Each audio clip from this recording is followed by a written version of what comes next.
This is your news source evening bulletin for today, Wednesday, the 7th day of August in the year 2024. I'm Gordon Mosley reporting, and here's what we're tracking tonight. 4 years after the highly controversial 2020 elections, which were dogged with claims of fraud, the Guyana Elections Commission has assured that there are safeguards in place to prevent multiple voting and other forms of skullduggery on Elections Day, as the country prepares for national elections in 2025. In a direct response to calls by the Alliance for Change for a comprehensive update on measures being implemented by the Election Secretariat to improve the electoral system, the Elections Commission today said there are multiple safeguards in place to protect the integrity of the country's electoral system. GCOM explained that the safeguards include but are not limited to the presence of political party agents at each polling station, the accurate identification of the voter, the use of indelible ink, the presence of security personnel from the Guyana Police Force, the conduct of an intensive voter education campaign, adequate training of election day staff for efficient conduct of polls, the counting of ballots at the place of poll in the presence of authorized representatives of the contesting parties, and the presence of local and international observers throughout the voting and counting processes. At its last press conference, the Alliance for Change proposed that in addition to the existing systems, the Commission adopts the use of biometric at the place of poll. Updating the voters list is crucial for ensuring the integrity of the electoral process. Key considerations and steps based on global best practices, including biometric registration, continuous voters education, regular audits and cleanup, and a robust legal framework. Biometric registration through nationwide biometric data collection and integration into the electoral database reduces the risk of duplicate registrations and impersonations. But while reminding all stakeholders that the Commission's operations are guided by the laws of Guyana, the statement from GCOM said current laws do not provide for the use of biometrics, as previously indicated by the chair of the Elections Commission, retired Justice Claudette Singh. GCOM said it is of paramount importance to recall that in so doing, the GCOM chairman emphasized that GCOM cannot and will not act outside of the extant statutory provisions pertaining to the conduct of national registration, local government elections, and general and regional elections. More specifically, GCOM said it must be emphasized that the introduction of biometrics requires legislative changes, and until such is enabled, GCOM cannot proceed with implementing such a feature. It was also explained that the Elections Commission chairman had facilitated discussions on a motion that was moved by a member of the Commission proposing the introduction of digital fingerprint capture during registration and the introduction of biometric fingerprint identification of voters at polling stations. It was noted that those discussions resulted in a decision being taken for a feasibility study to be conducted into the viability of introducing digital fingerprint capture and the use of biometrics in line with the motion. The feasibility study, according to GCOM, has since been completed and is under review by members of the Elections Commission. Additionally, in response to calls for a clean and updated voters list, the Elections Commission Secretariat cited the ruling of Acting Chief Justice Roxanne George as it relates to the removal of names of persons from the National Register of Registrants database, which is used to put together the voters list. GCOM said the decision of the Chief Justice was never appealed, and accordingly the Commission cannot update that national register or any list extracted therefrom except by way of the existing legal provisions. However, it was made clear that the Elections Commission routinely updates the National Register on the basis of reports in relation to deceased persons that are received from the General Registrar Office. Beyond that, the voters list is sanitized and updated through claims and objections, the statement indicated. Further, GCOM said the Chief Election Officer has written to the Chief Medical Officer and the Commissioner of Police to periodically provide GCOM with reports of deceased persons. Upon receipt of those reports, GCOM said it will have a basis to further sanitize and update the National Register, subject to verification of the information received. More news coming up in just a moment.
Your own home is so much more than just four walls, floors, and ceilings. It's a lifetime of great memories and stories. Come talk to us and start your journey home today. Republic Bank, we're the one for you. Over 205,000 school-aged children benefit from a $45,000 Because We Care cash grant and uniform voucher. This initiative helps parents ensure their children have the tools needed for education. Oil and gas revenue makes up 29% of the 2024 budget. Are you looking for the best high school education at affordable fees? Then register your child today at the VYC Academy. Now enrolling grades 7, 8, 9, and 10 students for the 2024-2025 academic year. VYC Academy, achieving academic excellence. For more information, call us on 227-1013 or WhatsApp us at 649-1300. I can't wait until tomorrow. Yes. Start packing this, yeah? I ain't start packing yet. Usually I pack a couple hours before and I go.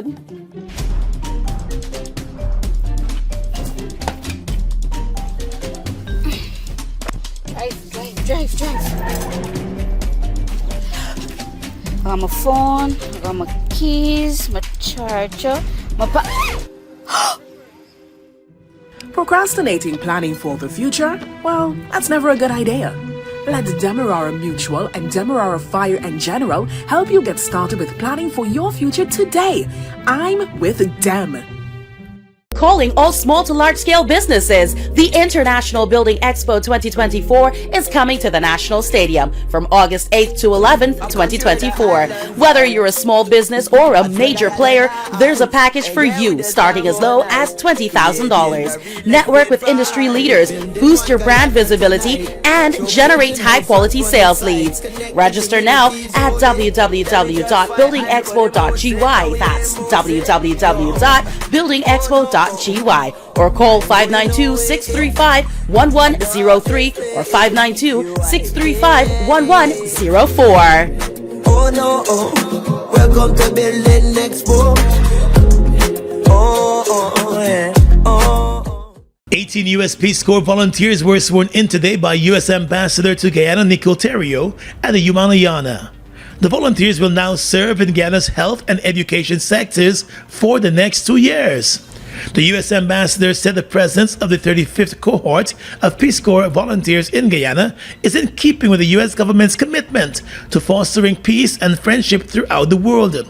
Ambassador Terrio said the group represents the diversity of the United States, whether it be culture, race, religion, age, gender, or geographic location, and will provide critical support to the country's education and health sectors through the assistance of their host families and communities. And the biggest thank you, of course, goes to the members of the 35th group of Peace Corps volunteers who have chosen to serve here. You are about to embark on two of the most significant years of your life. You will make so many friends and, of course, face some obstacles and frustrations, but your influence here in Guyana will be felt now and for many, many years to come.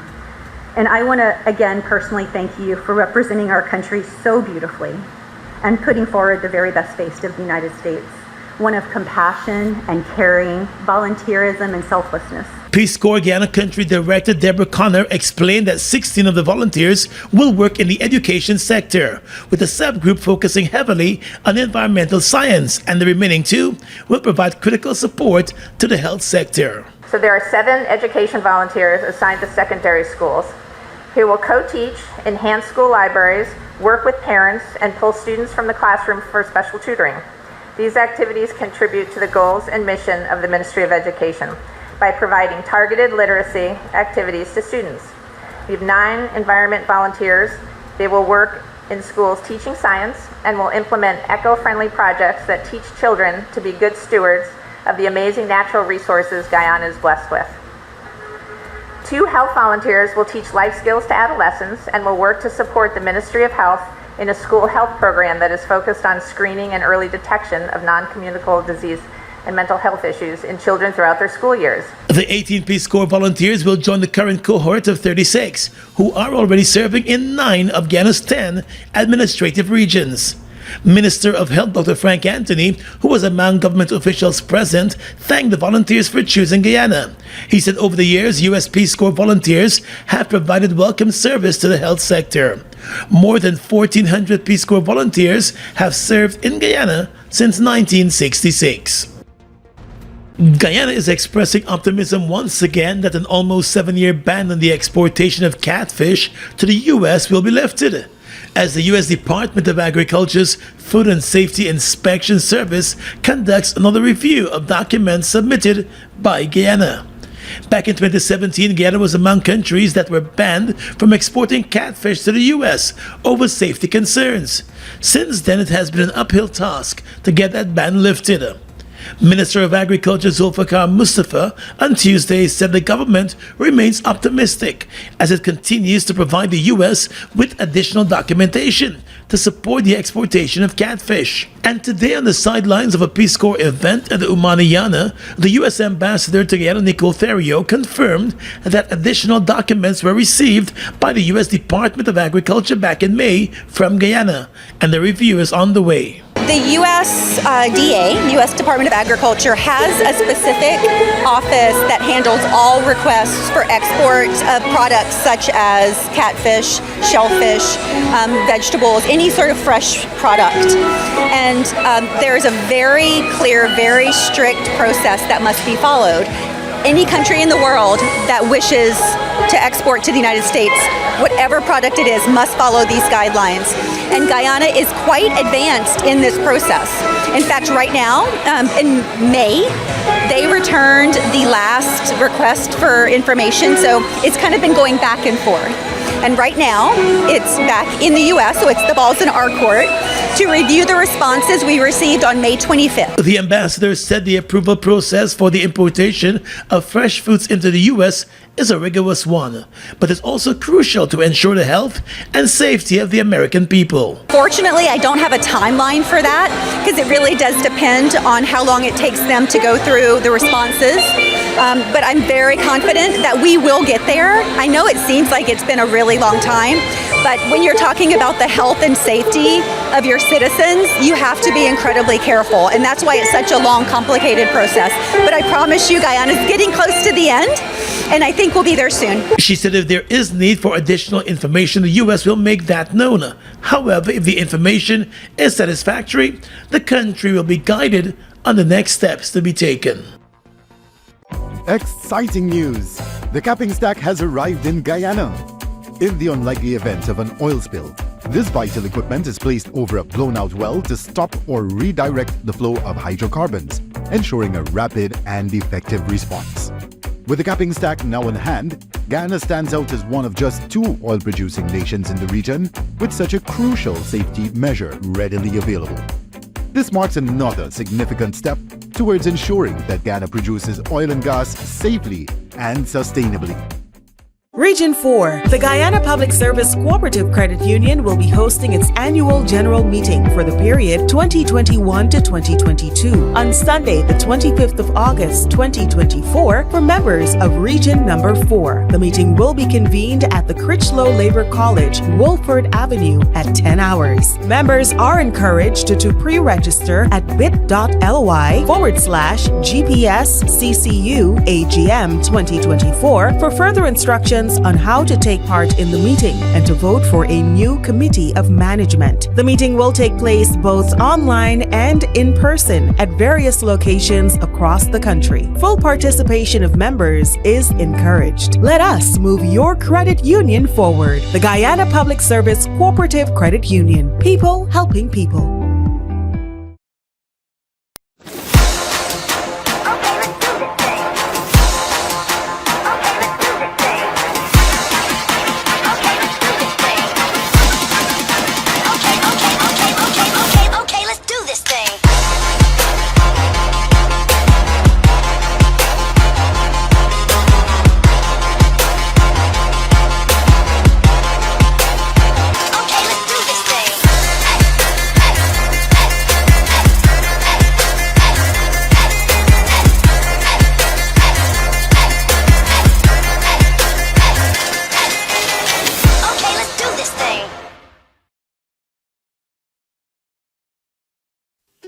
Are you looking for the best high school education at affordable fees?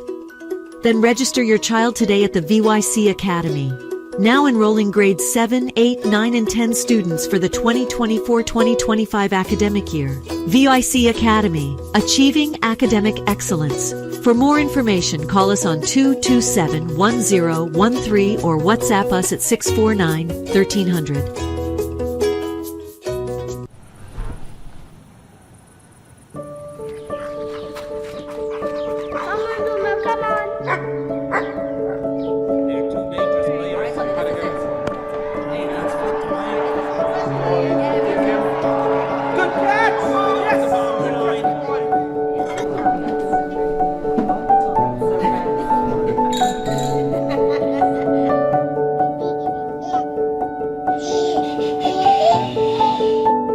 Your own home is so much more than just four walls, floors, and ceilings. It's a lifetime of great memories and stories. Come talk to us and start your journey home today. Republic Bank, we're the one for you. Bust the flavors. We're full of flavors. Bust the flavors that me crave for. We're full of flavors. Tell your neighbors about the bust the flavors. Grab a bust the flavors. Yeah, thirst buster. Grab a buster. Bust the flavor, taste the savor. Bust the flavors. Bust the flavors. Turning now to the health sector, Minister of Health Dr. Frank Anthony today indicated that the government has not ruled out the possibility of acquiring the dengue vaccine, despite confronted by a number of challenges that are not unique to Guyana.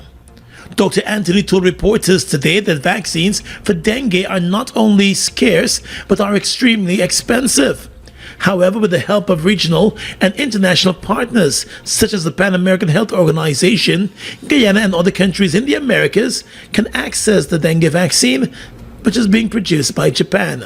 There's a vaccine that is manufactured in Japan, but right now global supply is very scarce.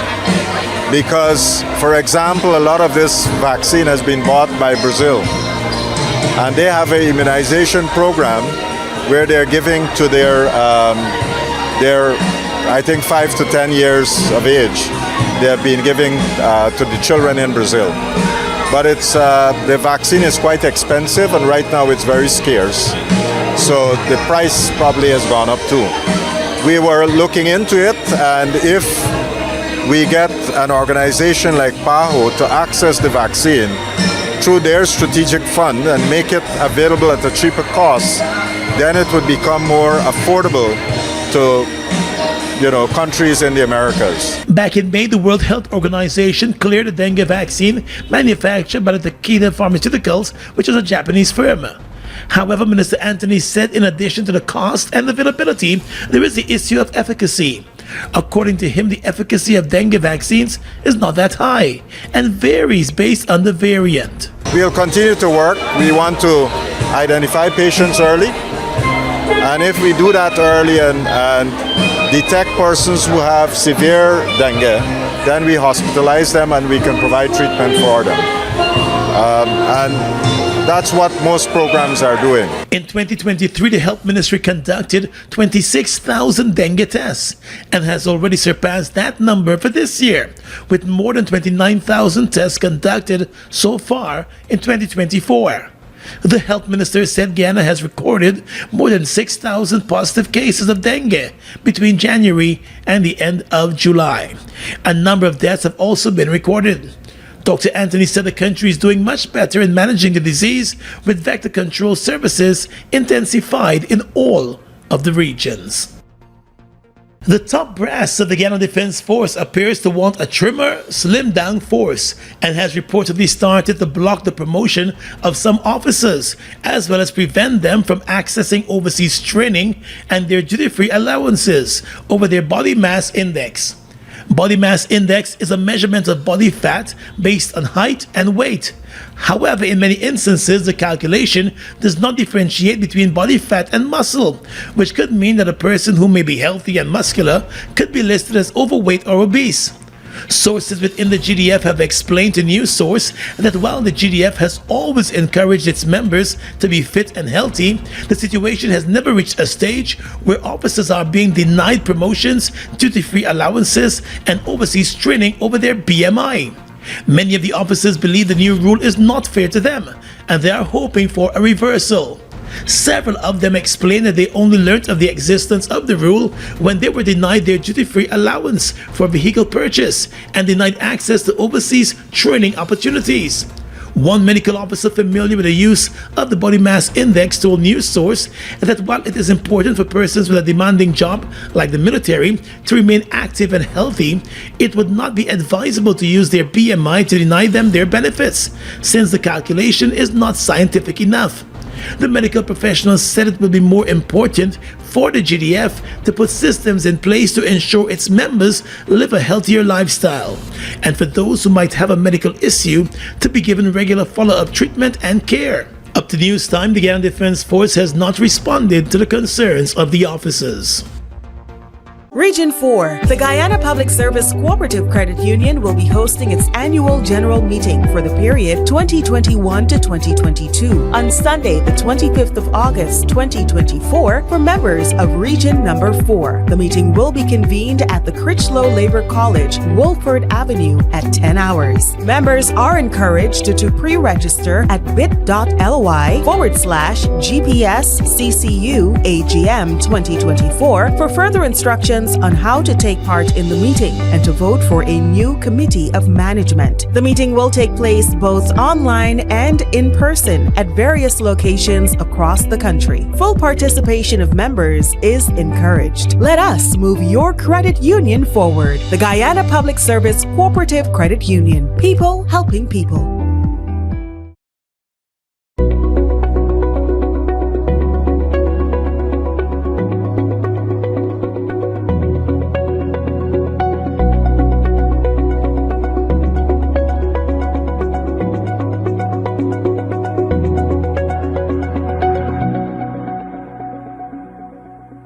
Calling all small to large scale businesses. The International Building Expo 2024 is coming to the National Stadium from August 8th to 11th, 2024. Whether you're a small business or a major player, there's a package for you starting as low as $20,000. Network with industry leaders, boost your brand visibility, and generate high quality sales leads.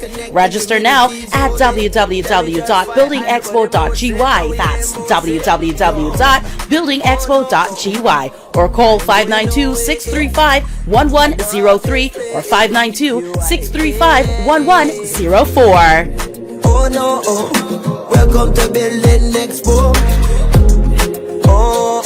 Yeah.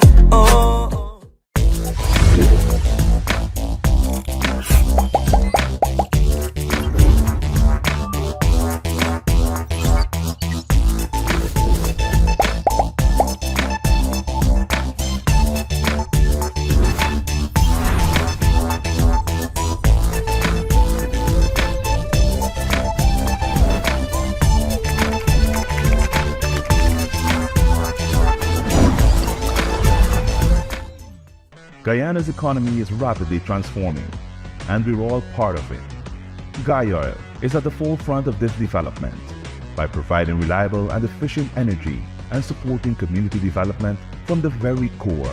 100% of Guyoil's profit goes back to building schools, roads, and other important infrastructure that connects our cities and towns, providing fuel to domestic, marine, industrial, and aerial transportation. Guyoil has now repositioned itself as a market leader in the petroleum industry, building a better future for all of us.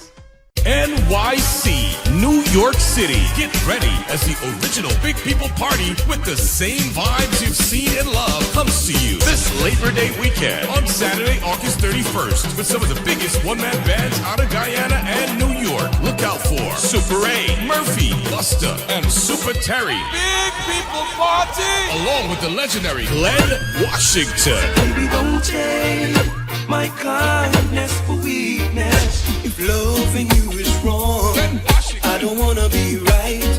Glenn Washington and his band at Industry City, New York City. Get your super early bird general tickets at $40 and VIP access $150 all inclusive, and all are available at hjexperience.com. This event is brought to you by Hits and Jams Entertainment, Marvelous Entertainment, and GD Events. It's the original Big People Party at Industry City, New York City on Saturday, August 31st, the big and proper edition. With your regional and international news tonight, I am Svetlana Marshall in the region. Deforestation in Brazil's Amazon rose in July, breaking a 15-month streak of falling destruction under President Luiz Lula da Silva, preliminary government data show, amid a strike by environmental workers. Roughly 572 square kilometers of jungle were cleared in the first 26 days of July, already 14% higher than the 500 square kilometers in the whole of July last year, according to preliminary data from Government Space Research Agency. The Environment Ministry and Science Ministry were to hold a joint conference later on Wednesday to announce the data for the full month of July. Despite the increase, Amazon deforestation levels are still far lower under Lula than his predecessor Jair Bolsonaro. Amazon deforestation in July 2022, the last year under Bolsonaro, were nearly 3 times as high as the partial data for July 2024. Colombia's President Gustavo Petro came to power 2 years ago under a banner of change and with a mandate to create visibility for the country's poor and underserved residents, according to Reuters. Midway through his presidency, the government's pension reform is the sole major legislation to have been enacted into law, and only after it was diluted by the Congress. Health and labor reforms are stuck and unlikely to pass the legislature in their proposed form. Even as foreign investment remained strong last year, the Petro administration's push for domestic sovereignty in key economic sectors has created high levels of uncertainty within the private sector, according to the U.S. State Department, an uncertainty that will hang over the remaining 2 years of the president's 4-year term. A tight fiscal situation for the clouds Colombia's economic outlook. Moody's changed the oil-producing country's credit outlook in June to negative, citing concerns over government revenue as the economy grows slowly. And finally tonight, international news. Israel's ambulance service has stocked blood supplies in a fortified underground center. Factories have moved out hazardous materials, and municipal authorities are checking bomb shelters and water supplies as the country waits for a threatened attack from Iran and its proxies, Reuters said in a report. Israel has been fortifying its home front for months, and many preparations have been in place since the start of the war in Gaza last October. October, when thousands of Hamas-led gunmen carried out a devastating cross-border attack on Israeli communities. But the urgency has risen sharply over the past 10 years, as a relatively contained conflict with the Iranian-backed Hezbollah movement in southern Lebanon has threatened to spiral into an all-out regional war. Prime Minister Benjamin Netanyahu on Wednesday said citizens of Israel are on alert as he addressed new army recruits. Israel now finds itself facing the threat of a multi-front war, confronting a clutch of militant movements, Hamas, Hezbollah, and the Houthis in Yemen, all backed and funded by its long-standing enemy, Iran. An attack is expected in the coming days, following vows from Iran and Hezbollah to retaliate for the assassinations last week of Hamas leader Ismail Haniyeh in Tehran, as well as the Hezbollah military commander. And that's your News Source Evening Bulletin for tonight. I'm Svetlana Marshall reporting and encouraging you to stay safe.